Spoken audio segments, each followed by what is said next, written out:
Here we are with Rufus. He is outside. We have our training leash. Scott's going to show you how to put the training leash on, and then we're going to go for a bicycle ride. You always find your leash all wadded up like so. You're going to find the handle. That's the nose piece. I like to find the handle. There we go. Drop the handle. And then you have in this hand, you have the O-ring that will go right in between the two ears. On this end, the whole big loop will go around the neck, and then this is the piece that goes over the nose. You just pull that loop up. This figure 8 goes right underneath the chin, such like so. So if this was the dog's head goes through here, sits in on his nose like this, and that would go right behind his ears. All right, Scott's gonna show you how, and that black piece is a safety. It gets clipped to the collar. So for some reason, that one, yep. So for some reason, he got everything off of his head. We still have one more form of protection. Again, these are Heather Heroes transitional leashes from K9 Lifeline. Here he went over the head, over the nose, cinching it down. You can see it's crooked, so he's going to pull that piece the direction he wants to go and the nose piece the opposite direction. So then it sits right there in the middle.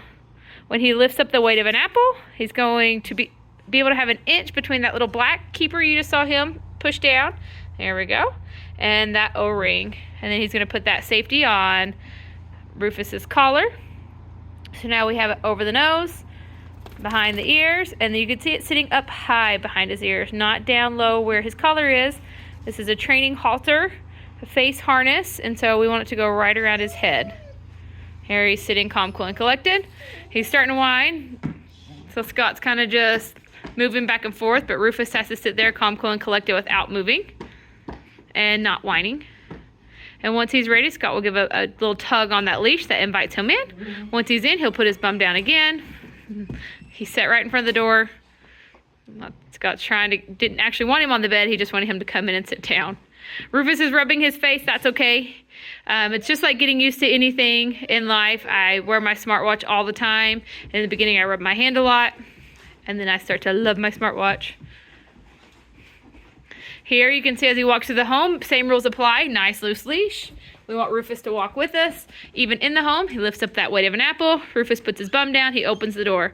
Rufus has to stay in that calm, cool, and collected position with his bum down, either in a sit or a down, until Scott gives that tug. Scott can stomp, open the doors, walk back and forth, greet a neighbor, talk to the Amazon man, whatever he wants. And Rufus isn't supposed to leave that calm, cool, collected state until right there Scott gives that little tug. And then as soon as they're outside, they put their bum down. This is important. We sit on the outside, we sit on the inside.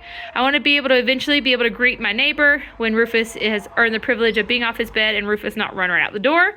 I want, as soon as I open the door, for him to stay calm. As soon as we go outside, I don't need him running across Center Street or anything like that. So I just need him to learn that doors are polite, kind. You let the person go first and they'll invite you through, and you just sit calm, cool, and collected. His tail's in the door, be careful.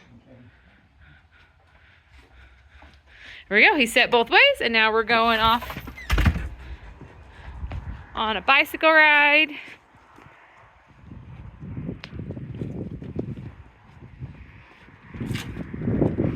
You can see he has that transitional leash on the nose. I'm actually not a super good bicycle rider, so I'm gonna do my best to video this without crashing. There, he's sitting calm, cool, and collected. Yep, ready.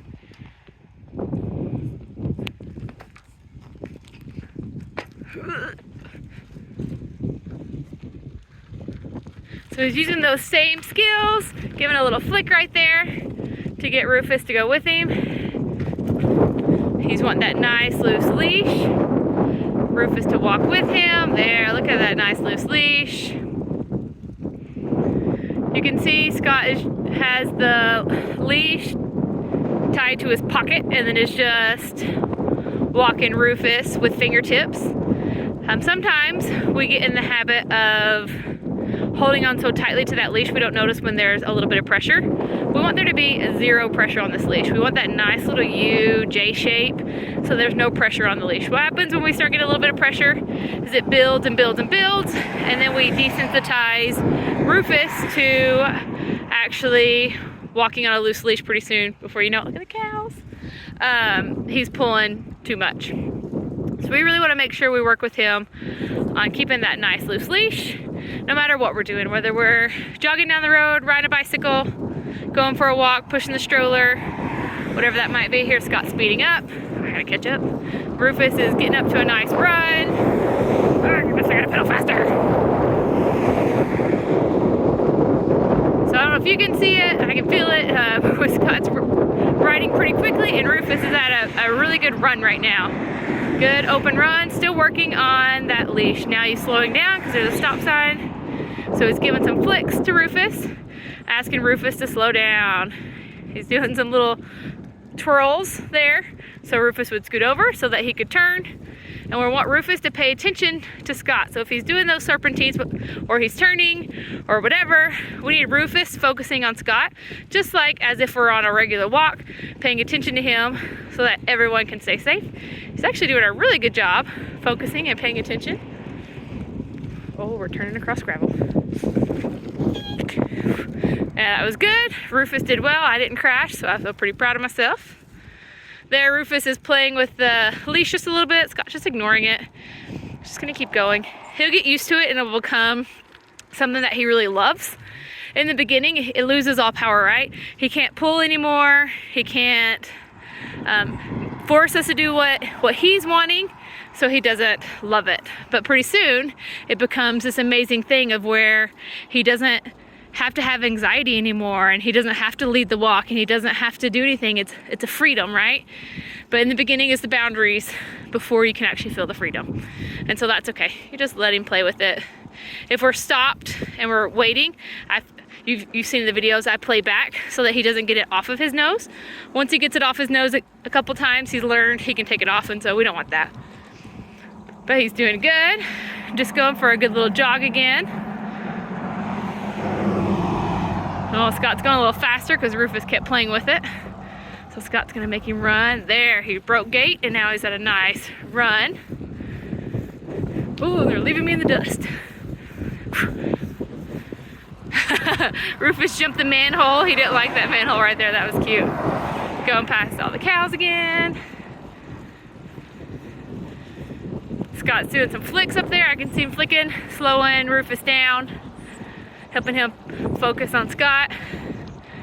Now they're getting really slow. Rufus is getting really slow. A nice walk. I think he might need to use the bathroom.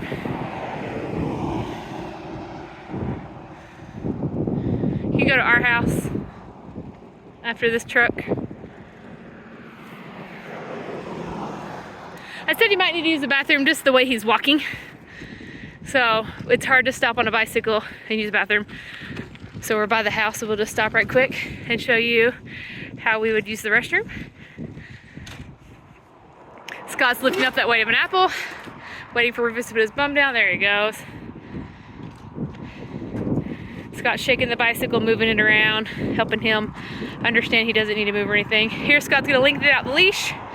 He's gonna hold that leash. Here, Rufus is fidgeting. Just fidget the leash. So he obviously did not need to use the bathroom. He was just walking a little more bow-legged. So Scott's gonna shorten that leash back up and come right back over here. If he did need to pee, Scott would lengthen that leash out, but he wouldn't move his feet. It's not about letting Rufus drag you around or pull you around or you follow him around on his big giant leash. That's not a free play like before. We want it to be, I'm standing here, use the bathroom, move on. So now we're going back in the home. Same thing, he's got to be calm, cool, and collected. Scott can come in and out. Rufus has to wait. Scott's making some noise. There, he gives that pull. Once he's in, lifts up the weight of an apple. Walking through the home on that short but loose leash in a controlled manner. We're gonna practice this on leash. I guess he just walks bow-legged like that. So what I saw of me thinking Rufus needs to use the bathroom was just he kind of walks a little stiff-legged in the back. But that looks like his normal. I've never walked behind him before until just now. Normally I'm walking with him. Scott's taking everything off of him. We no longer need the leash on in our home. However, when you first get home, you might want to just leave it around his neck. So if he jumps off, you're able to quickly grab that leash and lean it back. Here he's getting a good massage because he did so good. Pulling off that smartwatch. I like to rub my wrist, right? So we pull off his head halter. We like to rub his halter, or his head. Scott's rubbing his paws, his tail, his legs. We're looking for burrs, hot spots, lumps, sensitive spots. We're also getting him used to being touched, so when we have little kids or family over and they touch on him, he's not reactive. He can just handle all that. He's like, oh yeah. Again, if you don't have a race cot, go get one right now so you have one for his return. This will really, really help. A bed on the floor does not count as a race cot. It actually has to be raised. And there he is on his bed. So he did his free play. You saw the long line earlier, the free play. Scott posted that video. Then we had our training walk. Oh, he's up, hun. We had our training walk. Our training walk today was the bicycle run. Now we're on to the bed. And as he's on the bed, we're going to play sounds that drive dogs crazy on our Alexa. And we're going to turn it up full volume, and we're just going to let him chill on his bed while listening to those sounds. Generally, it gets reactions out of them. They get off their bed. They make poor choices. And we can work through that until they can be calm, cool, and collected. And that's going to really help with the whining while on the bed and the impulsivity when friends and people come over. He still barks on occasion. He doesn't get off anymore when people come over, but he will still bark. And so we're just working through all of that. He's got to be naughty to learn how to get better. You can hear him whining over there. The whining will go away over time. However, he's a very verbal dog, so it's just going to take time. He's up, hun. Generate marketing campaigns to grow your business. Into it. There, Scott didn't need to apply too much distance pressure. He was able to turn around from the Alexa and just give a little verbal correction with a little bit of distance pressure. There, the dog's barking on the thing. And he's making noises and barking. So this is a great thing to do, is to play this Alexa. It's on YouTube. So you can work through it. If we give him praise when he's calm and quiet on there with all these noises, then he's gonna learn that's what we want. I don't need him to bark. I don't need him to protect me. I don't need him to be reactive. And we just let this play. We just put it on repeat over and over and over again until all these things don't mean anything, right? The doorbell doesn't mean anything. The dog's barking doesn't mean anything. It just becomes normal. So if you'll practice these things before you actually have someone visiting or dogs actually barking, he'll be equipped to know what to do. But if you save those moments of training until it's a birthday party and you're trying to get him to do things, well, you're already frazzled because of the birthday party. You don't have time to train Rufus. So you want to make sure you're doing it beforehand. You start on the bed with little to no distractions, and then you add more and more distractions. You saw the kids running and screaming. We've had people come over. Now we have this going. He really struggles with us going in and out the door. He's up.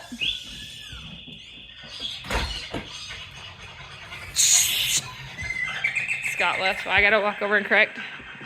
I'm gonna give some distance pressure. I'm gonna stay in front of his face until he puts his thumb down. There, his thumb went down.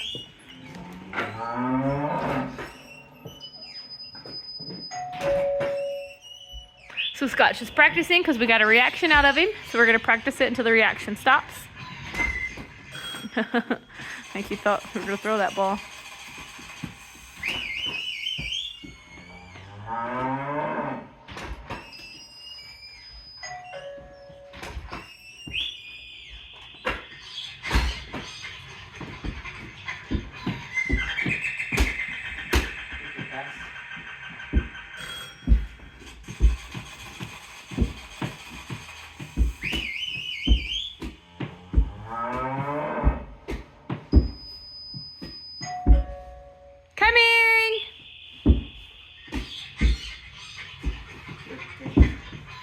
So he's doing great. Doesn't care at all about the ball. Welcome, come on in. Hey, how's it going? See my dog. Such a good dog. So no one's really here. Come on in. Come on. Oh, he's off. He's off. You can see how important that bed is. He thought about getting off again. So we have a door right here. Actually leads to our garage, so no one ever walks in that door except for our kids. But it's a great one for practicing. While he's vacuuming. Ball's bouncing. We hit replay on there so we can have the dogs barking. That one was a good trigger. Anyway, so we're going to keep practicing this, and in a minute we'll show you a good one, but we're just going to keep having the volume going, the vacuuming going, the door knocking, all the above.